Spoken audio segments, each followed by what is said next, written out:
Which dumpster fire franchise gets a win first? The Detroit Lions or the Jacksonville Jaguars?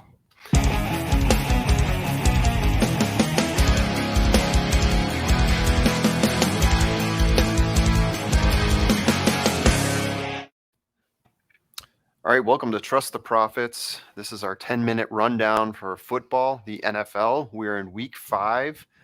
We had some predictions last week. We gave you some tips on your fantasy football teams, who to sit, who to start, who to pick up. Before we get into it for week 5, introductions. I'm the formula. We got El Hombre and Jay. I'm with us again. Guys, how you doing this week 5? Doing great. Thank you. Good to be here. Good to see you guys. Great to be Absolutely. here as well. Let's go. What are we doing? Anything to brag about from week 4? Let's get that out in the air. What do we want to talk about? What happened in week 4? Well, I do believe I said that the Rams would curb stomp the Cardinals in week 4. That was certainly not the case. Give it up for the formula for predicting that one. What a game by Murray and the Cardinals. Yeah. We have to. Yoda pushed in. Baby Yoda came through for Arizona. I mean, we had to start talking about them from the get-go because neither of us were giving any love to Arizona. So they look good. I hate the fact that we have to back off the 9 train for a week at least. I mean, yeah, right. And to be fair, we're still all aboard. We're still all in, but no question. And I love Mine tomorrow night playing Seattle. He's going to put up big numbers. I like the Rams in that game for sure. Track meet. Absolutely. Yeah. Yeah, and in terms of fantasy football sits and starts, I know always difficult when you jump into a sit, but we said sitting Lamar Jackson was a good idea. He put up decent numbers, but he wasn't one of the top 10 or 12 quarterbacks last week. So if you did sit him and you had a good backup, a Joe Burrow maybe, then you're in pretty good shape if you sat Lamar. Alexander Madison. Specifically about using Burrow as a backup to he was available in like 80% of leagues or whatever. Probably not for long. He's my backup. And Sam Darnold, if you picked up Sam Darnold and started him instead, you're in better shape there as well. Decent quarterback. That's right. We've been calling Sam Darnold since the season began. So absolutely echoing it as much as we can because I think he's still available in like 60% of the leagues. But been solid, bro. And Alexander Madison, we said pick him up, but stop yourself short of starting him because that was against Cleveland, not a good idea. 10 rushes, 20 yards was the outcome. So you weren't going to get a whole lot from Alexander Madison. If you did pick him up, though, assuming Dalvin Cook's still going to be out, I think he's a pretty good player to have on your bench in those pinch situations. And they can both be viable options against who playing those Leos. Yeah. Should I pull out the? No, I'm not even going to. No, please don't. No, please don't. No. Dude, the Browns are looking fully legit. Both sides of the ball. They're 3-1, and that's a tough division. But damn. Yeah. I'm a believer at this point. Browns are looking good, but I'm still kind of waiting for Baker Mayfield to take his team to the next level. At this point, they're winning. They're winning, but no, you're right. If I can draw a comparison, the Browns situation to me feels a lot like the Chicago Bears in the aughts when you've got like the linebacking core from, Urlacher, Briggs, etc., and you've got Rex Grossman as your quarterback, and you're just hoping that he does enough not to screw it up for you. Oof. Or Kyle Orton, right? That's rough on Baker. I think Baker's a little better than that, but I see. But the it comparison. remains to be seen, right? We gotta. I would compare it more to the early Roethlisberger, early portion of his career when the Steelers were so good around him that it was just like, hey, dude, just go manage the game, and he developed into a great player. But yeah, I feel like that's building him up more than he needs. But by the way, we'll his find out career is who's over. right on that. And that's soon enough. It's good to see Big Ben's career be over. Thank you. Next topic. Next topic, we're going into starts. So, Mr. Wolf, what you got for us in terms of who to start this week? Yeah, heading into week 5 here. So for a second week in a row, we're going to be taking a look at Cordero Patterson. Now, last week I brought him up, and I was thinking, you probably picked him up and stashed him away on your roster. But I did say last week, you should start him. And bam, last week, versus Washington, he had 6 rushes for 34 yards, 5 catches for 84 yards, and 3 touchdowns. So it was a huge day for him. Again, he was a definite waiver ad, stashed away on most rosters, but I don't think you have any choice now but to start him against the Jets. This game is taking place in foggy London town early Sunday morning. I mean, you got him. You picked him up. I think he's around 70% rostered in leagues now. I think you feel safe plugging him in there right away. So he brought me the cash in DraftKings too. I played him in a bunch of played about 10 lineups on Sunday. Played him in, I think, 8 of the 10 lineups. And he just, any team that he was on, he crushed for me. So he seems to be one of good the work. only positives, right, in terms of what you're going to start out of Atlanta. Oh, yeah. I look up and down that roster.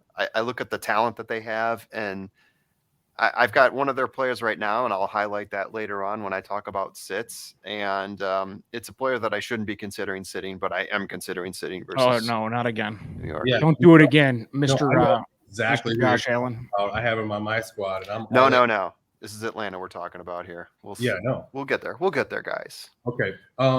Okay. And so let's move on here real quick. So far this season, we haven't given tight ends or defenses much love. Sure. So for this one, I want to give a shout out to our girl, Slim M. She's really going to like this one because it's Cowboys tight end Dalton Schultz. They're playing at home against the Giants. Like I said, we haven't given much love to tight ends or defenses. There's so many positions to cover. They're at home against the Giants. An over tight end or defense could be the big difference for you in any given week. So heading into week 5, Schultz is clearly a top 5 tight end. Last week, he caught 6 of 8 targets for 58 yards and a touchdown in a big Dallas win against the Panthers, getting a whopping 36% target share, which was 3 more than CeeDee Lamb. Schultz has 3 touchdowns in his last 2 games and will face a Giants defense in week 5 that's allowed at least 1 touchdown to an opposing tight end in every game this season. So Dallas has been getting nice production out of their tight ends so far this year, with Blake Jarwin also getting in on the action. And it makes sense because the Cowboys have a nice array of weapons on offense.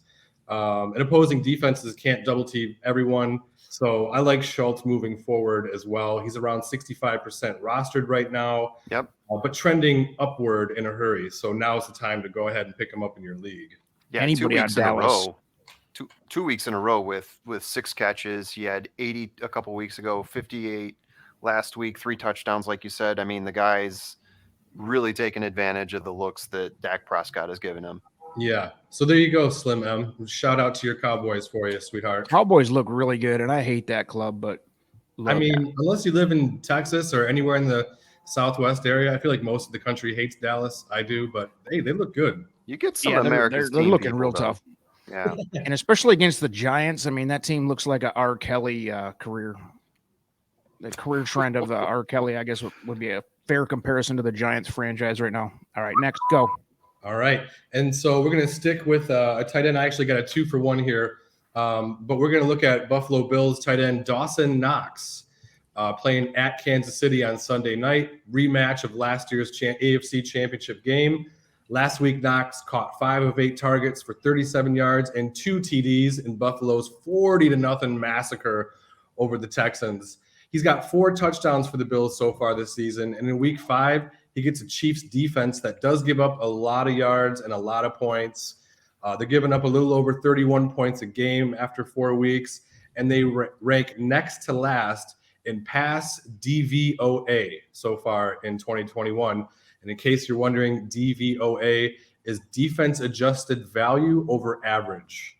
So to learn more about that, you can read The Hidden Game of Football. I don't plan on reading it, but either way, it's out there and it's going to be a high scoring affair, which is why I'm also suggesting that you start Bills wide receiver Emmanuel Sanders.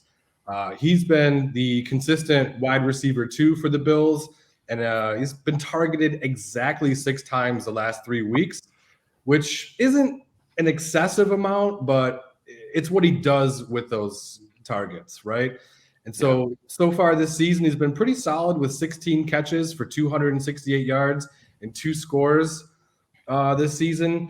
I like his chances to keep that production going against KC because this defense has allowed 40 fantasy points per game to the wide receivers. So this Bills Chiefs game is looking like, could be a road show. Yeah, exactly. 56 points, I think we said the over-under was. You're not going to get a whole lot higher than that in the NFL. That's college stuff there, that getting close to 60 points. Right. Yeah. But they'll get there. Chiefs offense looking good. Defense, not so much. Yeah. All right. So those are the starts. Mm-hmm. Should I get into the controversy with the sits? Maybe one more thing before we jump into the sit-ems here. Yeah. I just wanted to talk a second about I enjoy the bad teams as much as the good teams. And right now we talk about them every week. Jacksonville, the Jets, the Lions. I want to introduce, at this point, the Houston Texans have to be introduced as possibly the worst team in the league. Here's live footage of their entire season. Wow. And yes, there's been some injuries, but that is a bad club. They're getting hammered by like 20 points a game average or something crazy. It's as bad as you get. They're bad in a different way because of the injury to quarterback, right? Yeah, come on, dude. We're not talking about Tom Brady going down here. All right.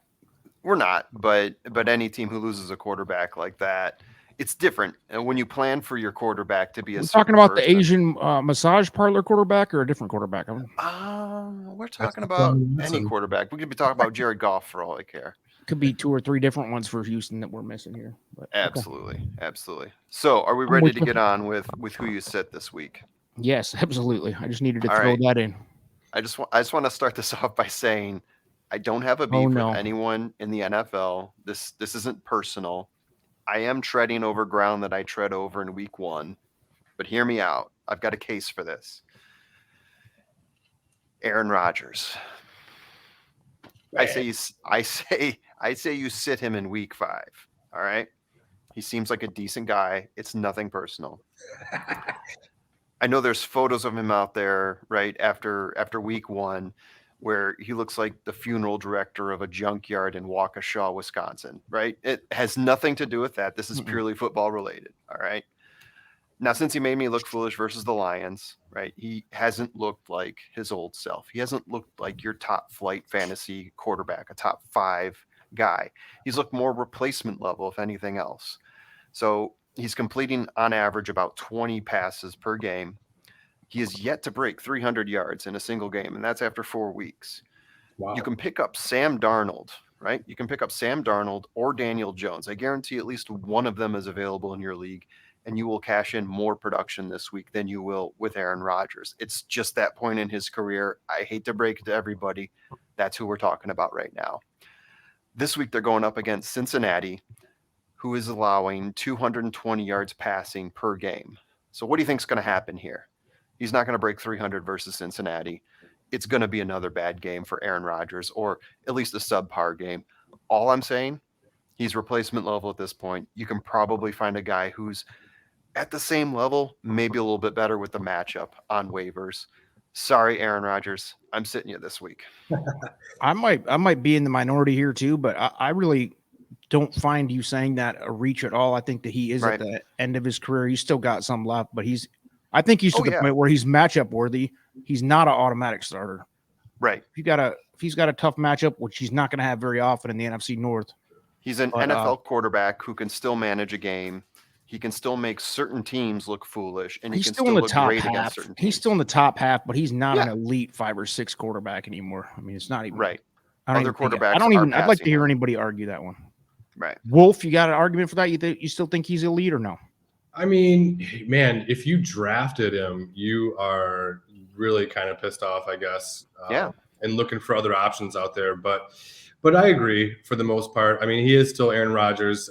Definitely still has something in the tank. And I don't know, maybe the shaky offseason kind of starting to catch up with him a little bit. But, so is Father Time. So I'm in at least partial agreement here with he can't be MVP status forever. So it does look like he's kind of coming to the tail end of his career a little bit. His division rivals are giving up 25 points a game on average. So he's got 6 automatic games every year where they're making him look better than he actually is. He can throw the ball behind his back and do parlor tricks out there and still score good. But I just don't think he's elite anymore. Period. Yeah, I would have said that before the league. I'm not even pretending like I'm like super Aaron Rodgers hater either. I've always been kind of a Green Bay fan, but nah, he's done. Yeah. In terms of Bang. being elite, he's done. My next sit. Looking at running back, there's a few bad matchups this week, but I don't think those matchups are bad enough to where you'd want to sit a guy, right? There's certain running backs who, when I'm looking at who to sit, I'm looking at who was drafted high, who would be the guys that you would normally start. Saquon Barkley, not to say I was picking on him early on, but he was a guy who looked obvious to me because the production was low coming off injury. Right now, I think Saquon Barkley is a definite start, even if you don't have a favorable matchup. But a guy like Antonio Gibson right now, who may not have been a top 10 running back drafted, but he's a guy that is rostered in pretty much every league. Probably your second running back, maybe your first if you're in a bad situation where you drafted another position in the first round. Washington running back, currently ranked 11th among running backs, at least in my league, based on our point system. He's matching up against New Orleans this week, which is a bad matchup for running backs. And when you look at his previous production, you factor in passing when you factor in receiving, his numbers look high, but he's actually not getting that many receptions. He just had 1 for 73, so he's still sort of working off of that right now. If New Orleans ends up stuffing the run game, I don't think Antonio Gibson's going to have a whole lot of points to work off of here. So I would sit Antonio Gibson in week 5. Yeah, this Saints defense is pretty solid, actually. Yeah. So Shocking, teams are averaging 66 yards a game rushing against the Saints right now, which is not a good place to be in. In terms of points against, they're one of the best in the league. I mean, they're giving up like 12 or 13 points a game or something like that. Solid. Yeah. I don't know. I didn't expect that. Maybe I'm not the guru of fantasy defense, but hey, what are you gonna do? It's a solid club if they had a quarterback too. Too bad Drew's up in the Sunday night booth. Yeah. Let's see if they can turn it around with the Jameis Taysom combo at some point. But right now, that's not putting up a lot of production. They're getting a weird amount of touchdowns out of a very few amount of passing yards. I don't know how they're doing it. I don't think it's sustainable right now. We said earlier in week 1, it looked like maybe Jameis Winston's turning it around based on the lack of mistakes he made in week 1 and the number of touchdowns Didn't he have he two had. bombs, like real big bombs in week 1? Yeah. It's probably skewing all the numbers. Exactly. I can't remember for sure, but it seems like he had like 270 yarders or something. So yeah. In week 2, we were asking, is it time to panic yet? At least I was. Yeah. He was on the thumbnail for the week 2 video. That's how good of a week 1 he had. So. Yeah. So heading into week 3, when we were asking the question, is it time to panic yet? Because that did not look good. Okay. Who else we got to sit? So wide receiver, right? Do I keep hitting on Allen Robinson here? He seems like an easy one, an obvious one. I think at this point, he's a player that you just keep sitting until he actually shows something with whatever quarterback is throwing for the Bears. And this week it is going to be Justin Fields. They announced it earlier. I think that's too easy to say, though, so I'll give you another player. In looking at recent trends, Tennessee wide receivers A.J. Brown and Julio Jones seem like obvious sits. But if they're healthy, I think both of them are questionable leading into the game versus Jacksonville because of the matchup. I actually think it's a good time to put them back in your lineup if you pulled them out, or if they've been looking down, give them a second chance. The player I'm going to point to right now is Calvin Ridley this week.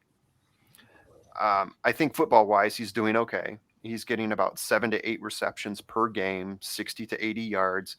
Not hitting the end zone very often, though, so his numbers do look down. He's not hitting those double digits that you're looking for from a top-flight wide receiver. And I fear that this week versus New York, the Jets, they've actually been shutting down opposing wide receivers somehow. They're third in the league in terms of holding back wide receivers.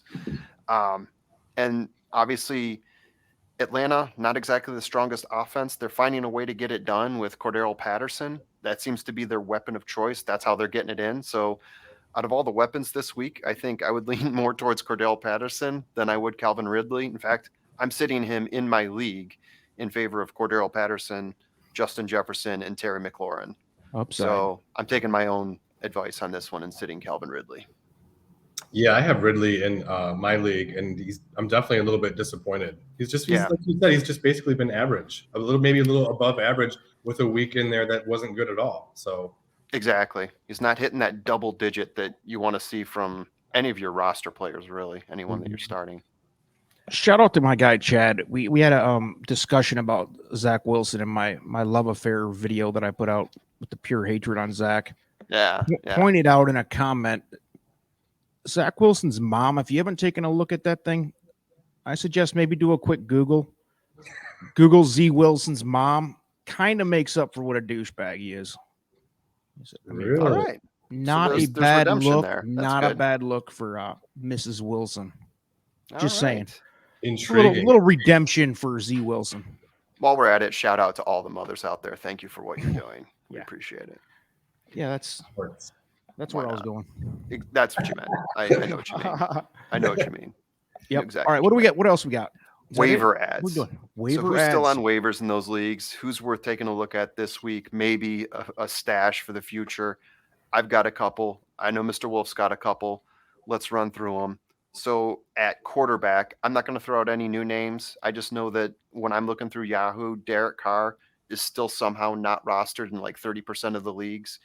Sam Darnold, I think he's starting to kick up there in terms of how much he's rostered, but he's like 6 in yards. He's got 5 touchdowns rushing. How do you not have Sam Darnold on a roster? I picked him up this week because I just couldn't take it anymore.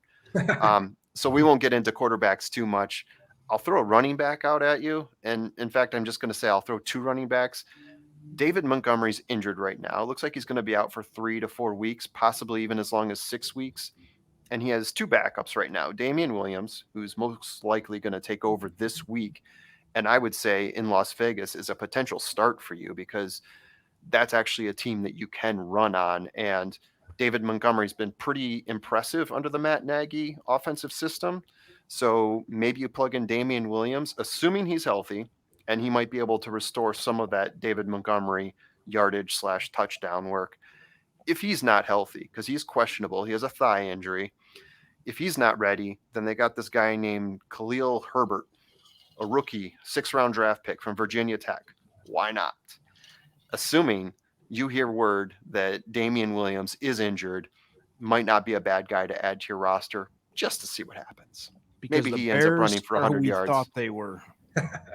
That's why Yeah. we stay off of that. They are, and Montgomery's out for about 4 to 5 weeks, so you're definitely looking to plug someone in there for him. Damian Williams. No, and if you are Yeah. really stretched at position, for sure, man, take a stab at that. Maybe I mean, even if he punches in a touchdown and get you 10 points, I mean, it's a win if you're stretched thin yeah. because there's been a lot of injuries at running back. If the Bears have done one thing right, it's been that they've been able to utilize that running back position with David Montgomery there. So if they can stretch out any of that with Damian Williams, then it's going to be a valuable pickup. The next one I have, so we hit on AJ Green last week.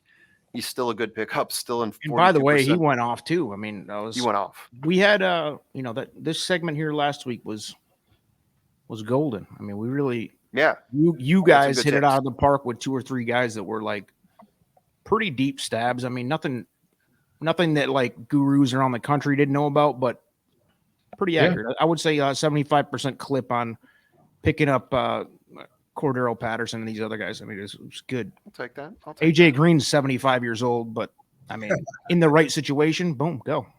Yeah. So AJ Green, still open in a lot of leagues. Cordero Patterson, he's up to like 86% claimed. So the Yeah, word is out on Cordero. The guy I'm going to bring up now, I think he's available probably in about 50 to 60% of the leagues. Rookie, 1st-round draft pick from Alabama, Henry Ruggs III. And actually, he has a favorable matchup this week versus the Bears. So Ruggs has had games of 5, 4, and 3 receptions. So it's actually been trailing down. I'm curious, what is his own percentage? Because that guy's he was disappointing the first couple of weeks, but he's been trending. I think He's looking been trending to him down. more. I mean, he had 1 week. I think it was that second Well, he's week. dropping. I mean, I've seen Carr like walk off the field pissed because he hit him in stride for what should have been an 80-yard touchdown, like more than once this year. And the dude just flat out, oops, it hit me in the hands and dropped it. I think So so. how many of those do you have before you fall out of love with a wide receiver, a young guy like that? Yeah, all it takes is 1 game to turn it around, and I think the Bears are probably a right team to do that with, right? It's not going to happen every Yes. time. The guy's still being pretty Bears productive suck. here. 113 78 yards, 60 yards. Those are the past 3 weeks. So even though he has had drops, he's a rookie. Quarterbacks are going to get frustrated with that. I still think he's a valuable weapon, and he might be worth a play this week. It's a perfect turnaround game I for like him that. I at think home versus the Bears. I agree. I think the upside's way better than the risk. I mean, if Yeah. you're looking at him, you're looking at a third wide receiver anyway. Yeah, I and would there's take always him at a surprises, third right? wide There's always receiver turnarounds. over. I would take him over, some safe play, depending Yeah. on your position in your league. But I would always take a guy that has big upside because he does have big speed, Yeah. capable of an 80-yard touchdown for a wide receiver 3. Click, yep, I'm in. Yeah. I'd rather take that than some dude who's going to go out and get 4 catches for 40 yards week in and week out. Calvin Give me the Ridley. guy who Yeah. give me the guy who might make a game-changing single play, which is somebody like him. Go ahead. Yeah. And even if he doesn't, I mean, he hasn't put up a bad game yet, right? I mean, we talked about sitting Calvin Ridley. This guy's downside has been essentially Calvin Ridley. All these drop games you're talking about, he's getting the same points that Calvin Ridley's getting, right? Yeah. Even though Yeah. Derek Carr's chewing him out. So And against the Bears, who are 2-2, by the way, is that the worst 2-2 team in the history of any sport? feels like it. Yeah. I mean, They're going nowhere. that is a terrible team, terrible franchise. I mean, good God. Mr. Anybody Wolf, who lives in Chicago should be ashamed of themselves. All right, next. What are we doing next? Mr. Wolf, I'm handing it over to you. What do you got for waiver ads? Yeah, it's well, Ruggs was an intriguing pick, and he's actually still out there in a lot of leagues because I actually like, and we have not given the Raiders much love so far this season. So they've definitely looked good. They've definitely surprised me. But I actually like Raiders wide receiver out of the slot, Hunter Renfrow.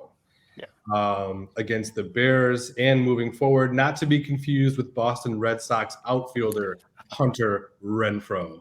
Yeah, no relation. Same name, different guy. So last I week, wondered about that. 8 targets for 45 yards and a touchdown against the Chargers.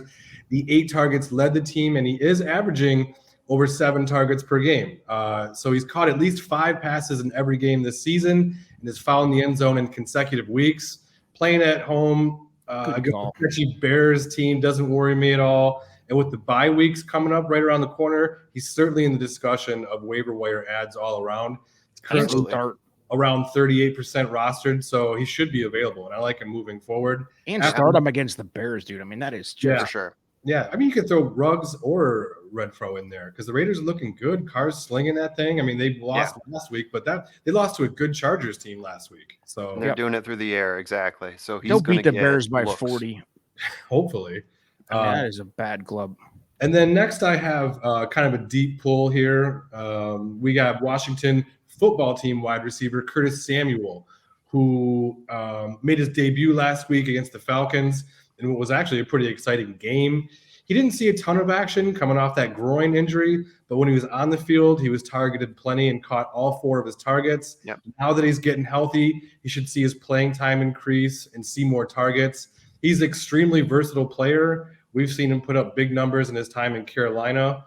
Washington has a pretty decent offense, so you can't double team Terry McLaurin every game. Right. Antonio Gibson. That dude's electric. Right. McLaurin. Logan Thomas. I mean, they have some pieces on offense. So, as Curtis Samuel gets healthier, he could open things up a little bit and be productive down the stretch as the season progresses. If you got room on your bench, I think he's a solid addition off waivers for sure. And this week they're at home against the Saints. Not a great matchup, but moving forward with bye weeks coming up, I think it's not a bad roster ad. I have a feeling they're going to have to air it out too against the Saints, right? As we talked about earlier, the Saints are really good at stuffing the run. I don't think Washington has nearly a good enough run game to get anything going. So they're probably going to have to use Samuel and McLaurin at some point, probably early on, especially if Jameis Winston gets a couple touchdowns. Yeah, he's versatile. They got to find creative ways to give him the ball for sure. He might be a different maker in the next few weeks. And just real quick here, I know we're running on just about a half hour already. As I said previously, we have not given defenses much love or tight ends, but now we're kind of getting a better grasp of what's going on here going into week 5. In my league, just for a mention, top 5 defenses from a points perspective here: Buffalo, New Orleans, Arizona, Denver, and Dallas. I just picked up the Patriots defense because they're at Houston.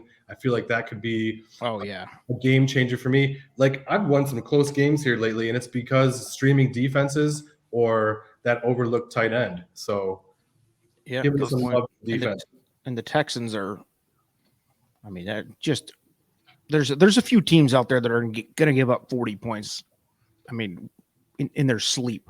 Houston, the Lions, the Falcons. I mean, if you got a matchup against them, take advantage of it every time, especially as we get further into the season. I mean, there are about 5 really bad teams, 5 really good teams. Yeah. And that's how it usually goes. But the 5 really bad teams, I think there's several that are going to be 2 or 3 wins at best. Terrible teams. Yeah. But I'm going to put you guys on the spot real quick before we go. Give me one player in the league that has to be started that you expect a monster week out of. Formula. One player in the league, and even if it's Patrick Mahomes or some player that everybody wants to you kind of expect 30 points out of. Who's the guy this week that's going to put up? This one's easy for me. All right, this one is totally easy for me. Derrick Henry is playing versus Jacksonville at Jacksonville. It's going to be in the rain, so they're going to avoid the air, but they're just going to stomp it down Jacksonville's throat. I mean, in the rain, the run game is something that should be able to get, to exploit a bad defense. And he's been a monster. I mean, week 1, he looked shaky at best. But he's a warrior in the NFL. You throw him out with a high school team like Jacksonville, now he's going to put up some numbers. Right. I think that's the guy who's going to put up some heavy numbers this week. Wolf, you got anybody in mind? I like 9 tomorrow night playing against the Seahawks. Who else? Oh, yeah. That's a good one, too. Yeah. That game might be a 60-piece. That might be a 60-point, 35, 32 type game, something like that. I mean, both of those teams can score, and both defenses, not terrible or not really great either. It's a good bounce back game for him too, right? I mean, he had a tough one versus Arizona. I'll tell you what, a little bit of a letdown. So people are looking at that. Now the Rams need this win. Seattle needs this win too, but the Rams need this win if they want to prove themselves elite. They don't want to drop to 3-2. And I know this is going into Seattle, which is a respectable team. Not an easy place to go win, but not like it used to be though. Not like it was 5 years ago. That defense isn't what it used to be as well. Right. So I think Stafford comes in there and carves up that defense. If the Rams are elite, which we all think they are, because we all are at the feet of 9, worshiping. All praise 9.